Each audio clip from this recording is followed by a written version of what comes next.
ബാ നീ ബാ, നീ പഠിക്കണേല്ലോ അത് വേണ്ടിയിട്ടാട്ടോ. നീ ബാ, ഇവിടെ വഴി, ഇതുവഴി അതേ കടിക്കല്ലേ, ഇതുവഴി വാ.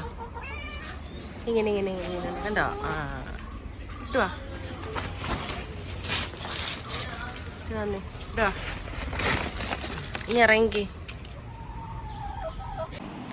ഹായ് ഓൾ, ഞാനിപ്പോൾ എറണാകുളത്തും ചങ്ങനാശ്ശേരിയിലേക്ക് വന്നു. അപ്പോൾ ഞാൻ ഏകദേശം ഒരു 8:30 ആയപ്പോൾ എണ്ണീറ്റു. കുറച്ച് നേരം പുറത്തും ഇതൊക്കെ നടന്നു. നമ്മുടെ വീട്ടിൽ 4 കോഴിയുണ്ട് കേട്ടോ.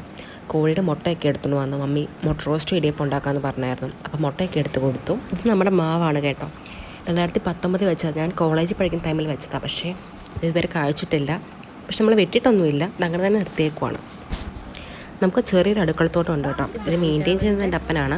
ബ്രിഞ്ചാളുണ്ട്, ഉള്ളതിനോട് തക്കാളിയുണ്ട്. ഇത് കുരുമുളകിൻ്റെ കേട്ടോ, കുരുമുളക്.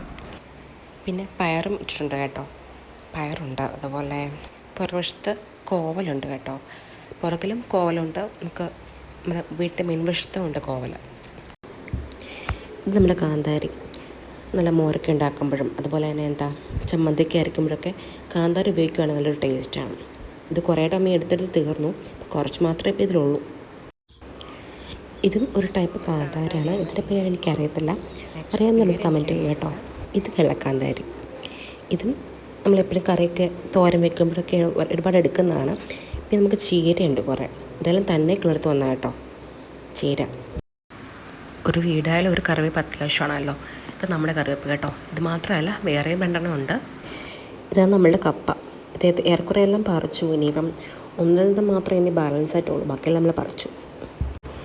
പിന്നെ നമ്മുടെ വീട്ടിലുള്ളത് മഞ്ഞളാണ് കേട്ടോ. അതും പറിച്ചു. നമുക്ക് എല്ലാ വർഷവും ഇതിൽ കൂടുതൽ ഉണ്ടാവാറുണ്ട്, പ്രാവശ്യം എന്തായാലും കുറച്ചേ ഉണ്ടായിരുന്നു.